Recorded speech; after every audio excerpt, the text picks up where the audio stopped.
बिस्मिल्लाहिर्रहमानिर्रहीम। अस्सलाम वालेकुम डियर स्टूडेंट्स। सब लोग अल्लाह ताला के फजल करम से बिल्कुल ठीक ठाक और खुश हैं। तो वो लास्ट टाइम हमने ये टेबल डिस्कस किया था। अब अल्लाह का नाम लेके चलते हैं आगे। तो आज हमने यही जो हार्मोन्स हैं इनकी ही डिटेल पढ़नी है। ऑलरेडी काफ़ी कुछ डिस्कस हो चुका है, कोई चीज़ नई आई तो वो हम इसमें देख लेते हैं। तो बर्ड्स के अंदर जो एंडोक्राइन ग्लैंड्स हैं उसके अंदर आते हैं ovaries, testis, adrenal gland, pituitary gland, thyroid gland, pancreas, parathyroid gland, pineal gland, hypothalamus, thymus gland, ultimobranchial gland and bursa of Fabricius. तो ये सारे हार्मोन्स और इनका जो नाम और इनका जो एक्शन है और इनके पैदा होने की लोकेशन है, ये सारा कुछ बर्ड्स और मैमल्स के अंदर तकरीबन सेम ही है। तो आगे मैमल्स के अंदर भी इनको डिस्कस किया जाएगा, अभी हम बर्ड्स के अंदर करेंगे। तो कुछ बर्ड्स के अंदर जिस तरह से पिजन और डव वगैरह यानी कि ऑर्डर कोलम्बी फॉर्म्स, इसके अंदर प्रोलैक्टिन हार्मोन की वजह से क्रॉप मिल्क बनता है, जिसको पिजन्स मिल्क भी कहते हैं। यानी कि इसके क्रॉप वाले हिस्से के अंदर से जो इंटरनल लाइनिंग के सेल्स हैं वो उतर जाते हैं और ये उस लिक्विड को अपने बच्चों को पिलाते हैं ताकि उनकी ग्रोथ हो सके। फिर जब इनके बच्चे थोड़े बड़े हो जाते हैं तो फिर इनके पेरेंट्स इनको दाने वगैरह खिलाने लग जाते हैं।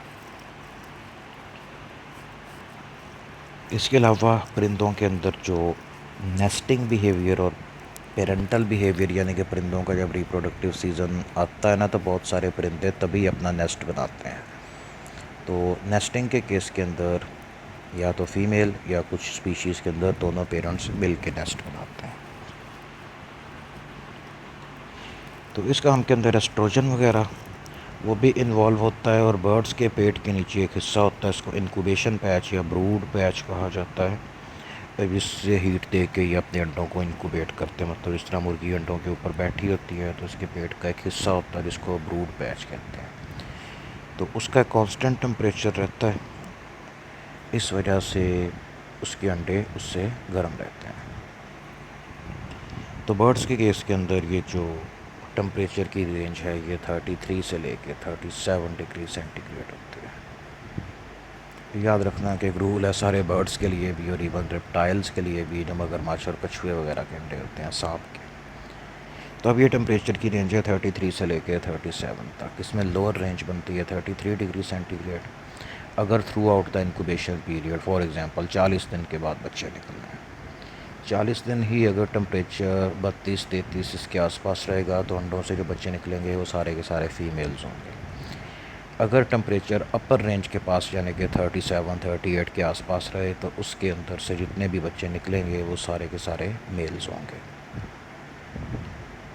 और अगर टेम्परेचर फ्लक्चुएट करता रहे, 34 हो गया, कभी 35 हो गया, कभी 36 हो गया, फिर कभी 33 हो गया, कभी 38 पे चला गया, तो इस केस के अंदर फिर जो अंडों से बच्चे निकलते हैं इनमें से कुछ मेल्स होते हैं और कुछ फीमेल्स होते हैं। इसी प्रिंसिपल के ऊपर ये जो हैचरी होती है जहाँ से मुर्गी के चूज़े निकालते हैं, जो ब्रायलर वगैरह होते हैं, तो ये अपनी मर्ज़ी का टेम्परेचर सेट करके उन सब को या तो फीमेल्स के अंदर या मेल्स के अंदर कन्वर्ट कर सकते हैं। ये वंस अगेन रिवीजन के लिए वही बर्ड के जनरल ग्लैंड्स हैं। अच्छा, ये एक परिंदे की डायग्राम है, इसके पेट पे जो हिस्सा बना हुआ है इसको कहते हैं ब्रूड पैच। तो ये वाला परिंदा एक चिड़िया होती है, इसको रॉबिन कहा जाता है। वही चिड़िया जो रॉबिन नील की डब्बी पे भी बनी होती है, ठंडे इलाकों का परिंदा है। तो इस केस के अंदर हार्मोनल एक्शन की वजह से पेट के इस हिस्से के ऊपर से एक तो फीदर्स उतर जाते हैं, क्योंकि फीदर बर्ड को इंसुलेट करते हैं, बाहर की हीट अंदर और अंदर की हीट बाहर नहीं जाने देते। तो इस तरह से फिर अंडे इंक्यूबेट नहीं होते, इसलिए इस हिस्से से फीदर्स वैसे ही उतर जाते हैं और ये इस हिस्से को अपने अंडों के ऊपर ही चिड़िया रख के बैठती है और उसके अंडे उससे इंक्यूबेट होते रहते हैं। उसके बाद बर्ड के जो थायराइड ग्लैंड होते हैं इनसे हार्मोन थायरोक्सिन बनता है। तो थायरोक्सिन के फंक्शंस ऑलरेडी डिस्कस हुए। इसके अलावा फीदर्स की नॉर्मल डेवलपमेंट और मोल्टिंग का साइकिल, यानी कि जो परिंदों के पार गिर के नए निकल आते हैं, ये कब निकलेंगे इस चीज़ को रेगुलेट करता है। बहुत सारे बर्ड्स के अंदर माइग्रेटरी बिहेवियर इससे स्टार्ट हो जाता है, यानी कि परिंदे जब एक कंट्री से उड़ के दूसरी कंट्री तक जाते हैं, यानी कि सर्दियों में माइग्रेट करते हैं, और ठंडे मुल्क जिस तरह से रशिया का इलाका, साइबेरिया, तो वहाँ पे टेम्परेचर -25, -30, -40 तक चला जाता है। तो बर्ड्स वहाँ पे जम के मर जाएंगे, इसलिए ये सर्दियों में वहाँ से माइग्रेट करके सर्दियों का मौसम गर्म मुल्कों के अंदर गुजारते हैं, जिसके अंदर पाकिस्तान, इंडिया भी आता है, या फिर अफ्रीकन कंट्रीज़ आती हैं। तो माइग्रेशन स्टार्ट होने से पहले इनके नए पर वगैरह निकलते हैं ताकि इनको उड़ के जाने में मसला ना हो। उस काम के अंदर ये जो थायराइड हार्मोन्स हैं ये बड़ा इंपॉर्टेंट रोल प्ले करते हैं। उसके बाद मेल बर्ड्स के अंदर जो टेस्टीज़ हैं हार्मोन टेस्टोस्टेरोन पैदा करते हैं, जिससे सेकेंडरी सेक्सुअल कैरेक्टरिस्टिक्स पैदा होती हैं। याद रखना है कि यहाँ पे सेकेंडरी सेक्सुअल कैरेक्टरिस्टिक्स बर्ड्स के अंदर जो होती हैं उसकी बात हो रही है। तो बर्ड्स के केस के अंदर बल्कि बाकी सभी जानवरों के अंदर भी रूल ऑफ द थंब ये होता है कि जो मेल होता है वो हमेशा साइज़ के अंदर थोड़ा छोटा लेकिन इंतहाई खूबसूरत और उसके जो पर बड़े रंग बिरंगे होते हैं, उसके मुकाबले में जो फ़ीमेल होती है वो हमेशा साइज़ उसका बड़ा होता है, क्योंकि फ़ीमेल ने अंडे देने होते हैं। दूसरा, उसका कलर हमेशा डल होता है और उसके ऊपर ब्राइट कलर के फीदर्स वगैरह कुछ नहीं होते। तो ये एग्जांपल्स अगर आपने देखनी है इसकी, तो बर्ड्स के अंदर पीकॉक की एग्जांपल प्रोमिनेंट है।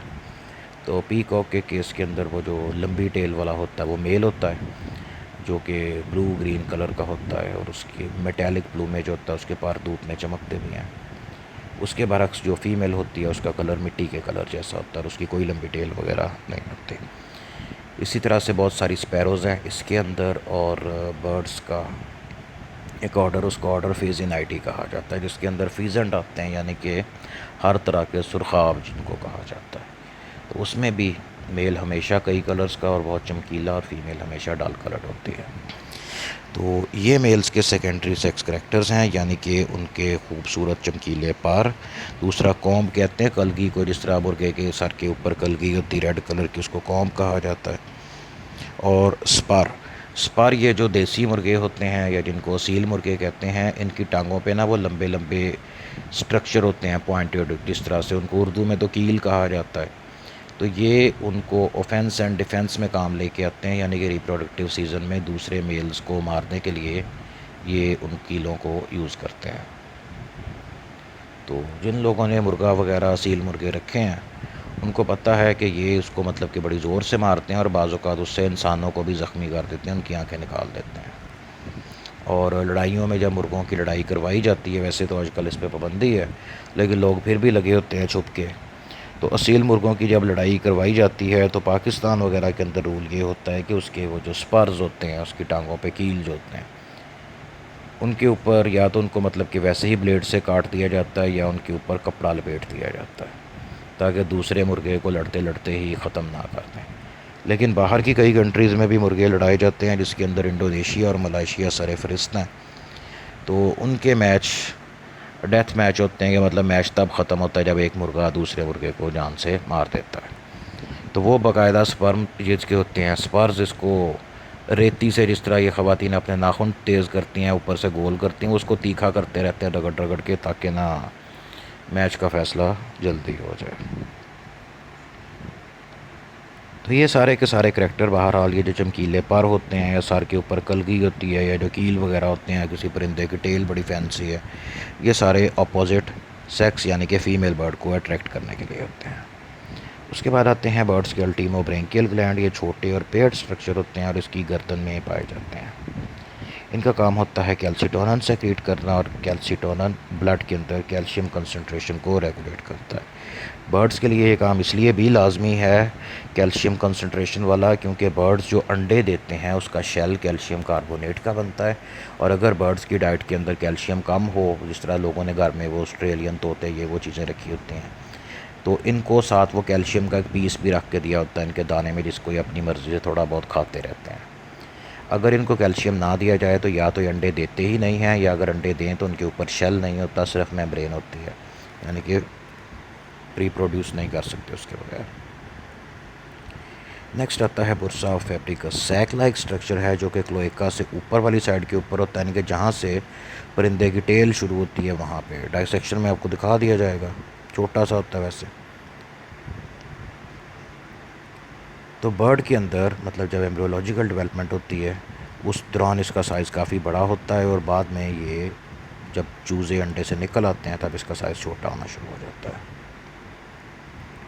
तो ये वाइट ब्लड सेल्स की एक टाइप जिसको बी लिम्फोसाइट कहते हैं, उनकी मैचुरेशन के अंदर बड़ा इंपॉर्टेंट रोल प्ले करता है। और बी लिम्फोसाइट उसके बाद बॉडी में इम्यून रिस्पॉन्सेज यानी कि फ़ॉरेन पार्टिकल बैक्टीरिया वायरस से बचाने का काम करते हैं। फिर आते हैं मैमल्स। बर्ड यहाँ पे ख़त्म होकर मैमल शुरू होते हैं। तो मैमल्स चूँकि एनिमल्स का ऐसा ग्रुप है जो कि हर जगह पाए जाते हैं, साइज़ में बड़े होते हैं, इनका दिमाग अच्छी क्वालिटी का होता है, इनको आसानी से पाला जा सकता है, बहुत सारी चीज़ें सिखाई जा सकती हैं और इनको स्टडी करना आसान होता है। तो इसके अंदर इंसान भी आता है और इसके अलावा अपने फेमिलियर एनिमल जिनको पेट्स के तौर पे रखा जाता है, यानी कि कैट्स और डॉग्स वगैरह, और जो हमारे कैटल है, गाय भैंस बकरी छतरे ऊँट वगैरह, ये सारी चीज़ें इसके अंदर आती हैं।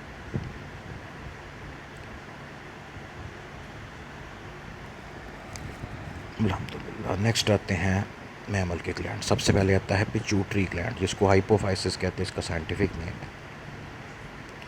तो ये ब्रेन में पाया जाता है और हाइपोथैलेमस के नीचे होता है। पिट्यूटरी ग्लैंड दो लोब्स यानी कि दो हिस्सों में डिवाइडेड होता है। अगले हिस्से को एंटीरियर लोब कहते हैं यानी कि एडिनो हाइपोफाइसिस, पिछले वाले हिस्से को न्यूरो हाइपोफाइसिस या पोस्टीरियर लोब कहते हैं। लेकिन इसके दरमियान में एक तीसरा हिस्सा भी छोटा सा होता है जिसको मीडियन लोब कहते हैं। फ़र्क क्या है कि जो एडिनो हाइपोफाइसिस यानी कि इसका एंटीरियर पार्ट है साइज़ के अंदर बड़ा होता है, पोस्टीरियर पार्ट छोटा होता है। इस जो पिट्यूटरी ग्लैंड है ये ख़ास किस्म के सेल से मिलके बनता है। इन सेल्स को पिट्यूइसाइड्स कहा जाता है। तो पिट्यूइसाइड्स इसके अगले पोर्शन में ज़्यादा होते हैं और पिछले पोर्शन में कम होते हैं। और तीसरा फ़र्क ये है कि जो इसका एंटीरियर एंड है इसके अंदर बहुत सारे न्यूरॉन्स गुजरते हैं, जबकि पोस्टीरियर एंड से उतने ज़्यादा नहीं गुजरते।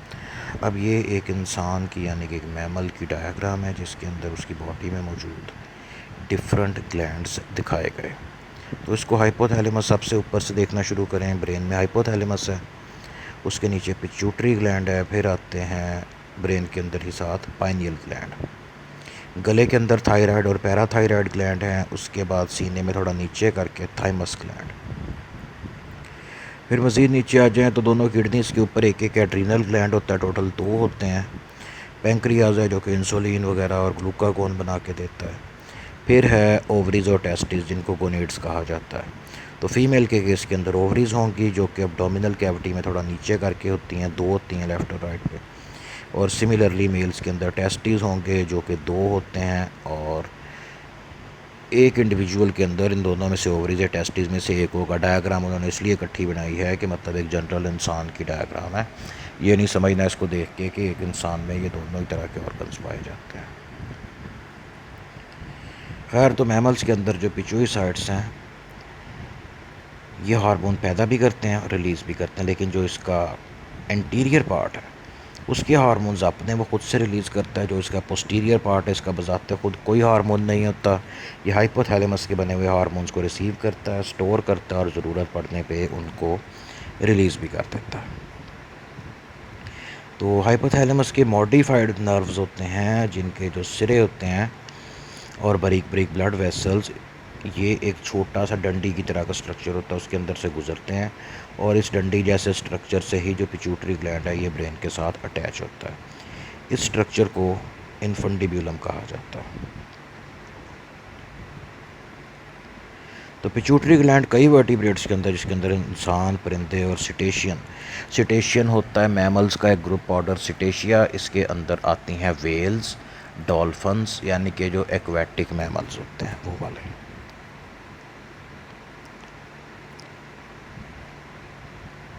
तो उसके इन मतलब कि इन ग्रुप्स के अंदर एक इसका तीसरा लोब भी होता है जिसको पार्स इंटरमीडिया यानी कि इंटरमीडिएट लोब या मीडियन लोब ही कहा जाता है।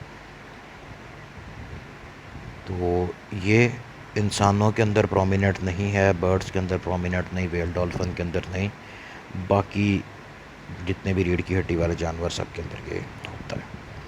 तो इससे मेलानोफोर स्टिमुलेटिंग हार्मोन बनता है, जिससे बॉडी का कलर चेंज होता है, यानी कि जितनी ज़्यादा लाइट होगी उतना ज़्यादा बनेगा और बॉडी का कलर उतना ही डार्क होता जाएगा। तो न्यूरोहाइपोफाइसिस यानी कि posterior lobe of pituitary gland के अपने कोई हार्मोन नहीं है, ये हाइपोथैलेमस के बने हुए हार्मोन्स को स्टोर करता है, ज़रूरत पड़ने पे रिलीज़ कर देता है। तो दो हार्मोन्स हैं, एक इसके अंदर एंटी डाइयूरेटिक हार्मोन है और दूसरा ऑक्सीटोसिन है। तो ये नीचे से मतलब आते हैं और ज़रूरत पड़ने पे वहाँ से रिलीज़ हो जाते हैं। तो डाइयूरेटिक इस तरह के हार्मोन या इस तरह के केमिकल्स का ग्रुप होता है जो कि यूरिन एक्सक्रीशन को स्टिमुलेट करते हैं। फॉर एग्ज़ाम्पल ये जो फार्मेसी का फील्ड है, फार्मेसी में कुछ मेडिसिन होती हैं, उनको डिस्क्राइब करने के लिए कहा जाता है कि ये मेडिसिन डाइयूरेटिक होती है, यानी कि जो उस मेडिसिन को खाएंगे तो बार बार यूरिन आ ही जाएगा। इस तरह की मेडिसिन दी जाती हैं उन लोगों को जिनकी वो किडनीज़ के अंदर कोई इन्फेक्शन होता है या फिर उनकी किडनीज़ ठीक से फ़िल्टर नहीं कर रही होती, तो डॉक्टर कहते हैं कि ज़्यादा पानी पियो, साथ इस तरह की मेडिसिन दे देती हैं ताकि बार बार फ़िल्टर होने से जो किडनीज़ हैं वो साफ़ हो जाएं। इसकी एक अपोजिट ग्रुप है, उनको कहते हैं एंटी डाइयूरेटिक, यानी कि वो वाली मेडिसिन जो कि यूरिन प्रोडक्शन को रोक देती हैं। इनको कहते हैं कि दवाई बड़ी गर्म है। तो वो दवाई जो मोस्टली हाई पोटेंसी एंटीबायोटिक्स वगैरह, ख़ास तौर पे थर्ड जनरेशन एंटीबायोटिक्स है, इसके अंदर सिप्राफ्लॉक्सासिन है, मतलब कि टैबलेट्स के अंदर ऑगमेंटन की टैबलेट है या नोविडेट की टैबलेट है। तो ये सारी यूरिन प्रोडक्शन को रोक देती है। तो ये हार्मोन तब प्रोड्यूस होते हैं कि एक फॉर एग्ज़ाम्पल एक मैमल है, जिस तरह आजकल गर्मी का मौसम है, वो गर्मी में खड़ा है, तो वहाँ पे उसको पसीना आना शुरू हो जाएगा, जिससे बॉडी के अंदर वाटर और साल्ट्स का लेवल तेज़ी से नीचे जाना शुरू हो जाएगा।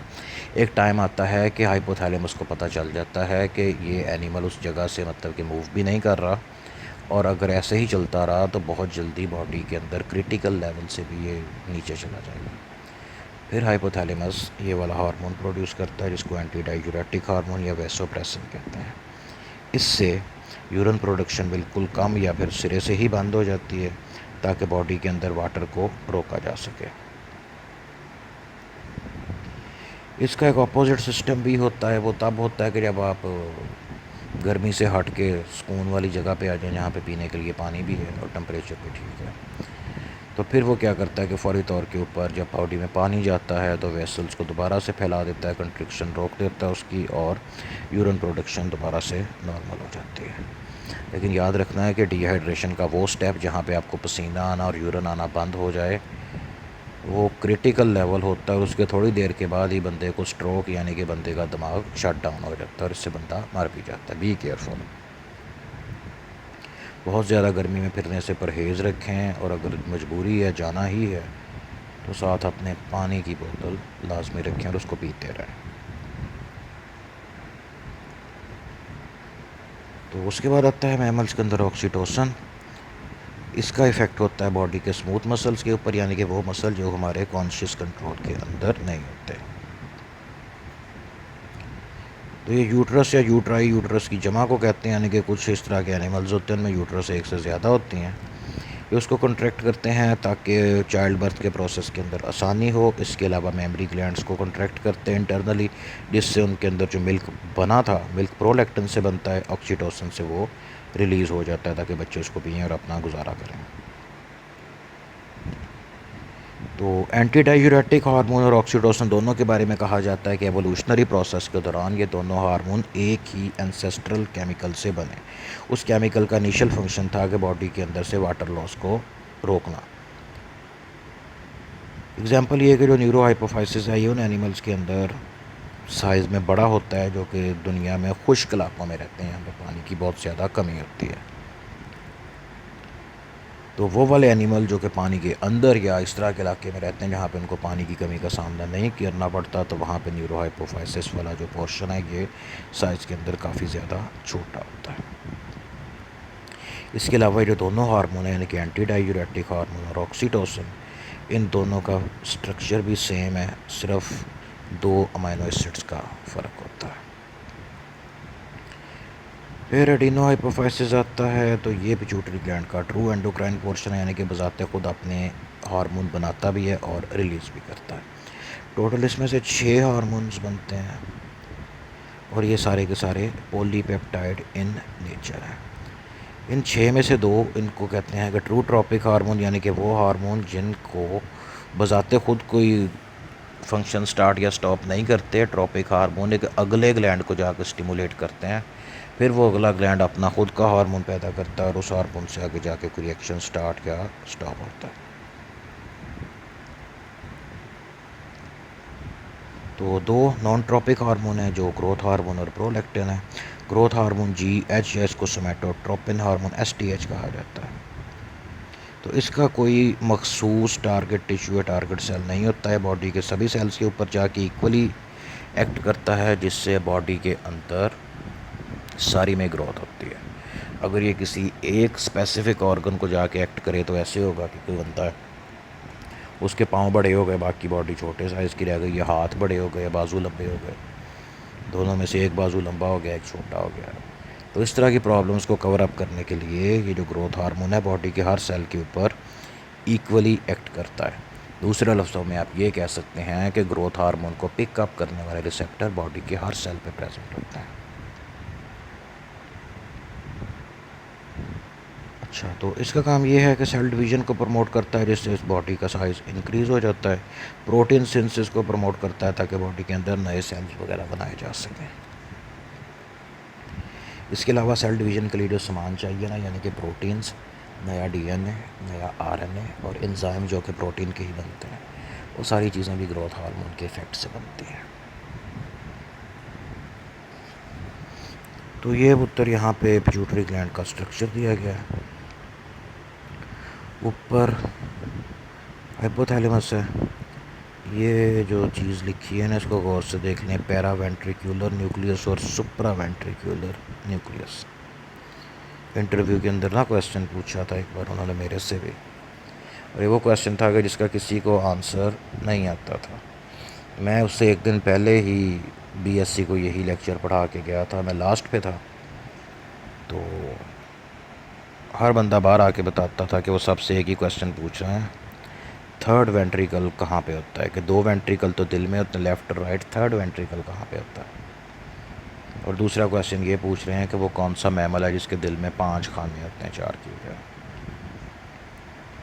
मैंने कहा अच्छा, बताया मैं किसी को नहीं, क्योंकि अगर इनमें से किसी को बता देता तो अगला बंदा जवाब देता, और मे भी उसके बाद वो क्वेश्चन बदल देते, और पूरे चांस थे कि शायद वो क्वेश्चन मुझे ना आता। तो सीनियर लोग थे सारे।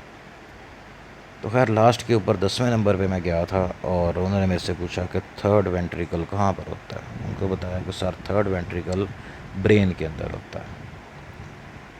बंदे ने साथ ही पूछा फोर्थ वेंट्रिकल कहाँ होता है। मैं कहा सर फोर्थ और फिफ्थ सारे वेंट्रिकल उसके बाद वाले ब्रेन में ही होते हैं। तो वेंट्रिकल बेसिकली ये खाली चैम्बर लाइक स्पेस होती है जिसके अंदर ब्रेन का कुछ पार्ट मौजूद होता है, उसको वेंट्रिकल कहते हैं। और दूसरा क्वेश्चन कि वो कौन सा जानवर है जिसके दिल के 5 खाने होते हैं, मैमल है और 5 खाने होते हैं। तो उत्तर उसका आंसर ये है कि सभी मैमल्स के दिल में खाने 4 ही होते हैं, लेकिन कुछ एनिमल्स के बच्चे जब पैदा होते हैं मैमल्स के, उस वक्त उनके दिल के अंदर एक चैम्बर पार्शली डिवाइडेड होता है, जो कि बाद में पूरा डिवाइड हो जाता है। तो इसलिए वो आर्जी तौर पे 5 खाने होते हैं, बाद में परमानेंटली 4 ही बन जाते हैं। इसकी बेस्ट एग्जांपल है हॉर्स की, यानी कि घोड़े का बच्चा जब पैदा होता है तो उसके दिल में 5 खाने होते हैं, बाद में 4 हो जाते हैं। बहरहाल ये 2 क्वेश्चन की बेस पर वो असिस्टेंट डायरेक्टर वाइल्ड लाइफ की जॉब मिल गई थी। तो ये कोई रॉकेट साइंस नहीं थी, ये BSc लेवल का क्वेश्चन था, और ये सामने अपने डायग्राम में देख भी लिया कि कहाँ पे लिखा हुआ है। तो खैर उत्तर ये ऊपर हाइपोथैलेमस है, नीचे पिट्यूटरी ग्लैंड है, ये वाला दरमियान में जो डंडी सी है जिसके साथ कनेक्टेड है, इसको इन्फंडिबुलम कहा जाता है। तो इसके अंदर इसके हार्मोन्स दिखाए गए हैं और उनके एक्शन की टारगेट सेल्स दिखाए गए हैं। तो लेफ़्ट के ऊपर देखें, ये सबसे पहले थायराइड स्टिमुलेटिंग हार्मोन एक्ट करता है थायराइड ग्लैंड के ऊपर, W शेप में होता है इंसानों में। प्रोलैक्टिन एक्ट करता है मेमरी ग्लैंड के ऊपर, ये अंदर जितने भी ग्लैंड्स हैं इस तरह से इनको मेमरी ग्लैंड कहते हैं। इसकी कोई थोड़ी अच्छी पिक्चर भी आएगी, जिस तरह क्लस्टर ऑफ ग्रेप्स होते हैं इस शेप के होते हैं, और इनके आसपास ये सारी खाली जगह फ़ैट से भरी होती है। तो ये मिल्क प्रोड्यूस करते हैं। उसके बाद एड्रीनोकोर्टिकोट्रॉपिक हार्मोन एड्रीनल ग्लैंड के ऊपर जाके एक्ट करता है। दूसरी तरफ आ जाएं, ग्रोथ हार्मोन एक्ट करता है बॉडी के सभी सेल्स पे, यानी कि बोन्स के ऊपर, मसल्स के ऊपर और एडिपोज टिश्यू के ऊपर। फॉलिकल स्टिमुलेटिंग हार्मोन और गोनेडो ल्यूटिनाइजिंग हार्मोन, इन दोनों को कहा जाता है कलेक्टिवली गोनेडोट्रोपिन्स। तो ये गोनेडोट्रोपिन या गोनेडोट्रोफिन दोनों ही नाम इनके बनते हैं एफ से। कई बुक्स के ऊपर ना ये एफ से भी लिखा होता है, TROFIN। तो ये हर तरह से ठीक है, गोनेडोट्रोपिक भी ठीक है, गोनेडोट्रोफिक भी ठीक है और एफ वाला भी ठीक है। तो फॉलिकल स्टिमुलेटिंग हार्मोन एक्ट करता है पुत्र ओवरीज के ऊपर, ल्यूटिनाइजिंग हार्मोन साथ ओवरीज पे टेस्टिस पे। ल्यूटिनाइजिंग हार्मोन का दूसरा नाम इंटरस्टिशियल सेल स्टिमुलेटिंग हार्मोन।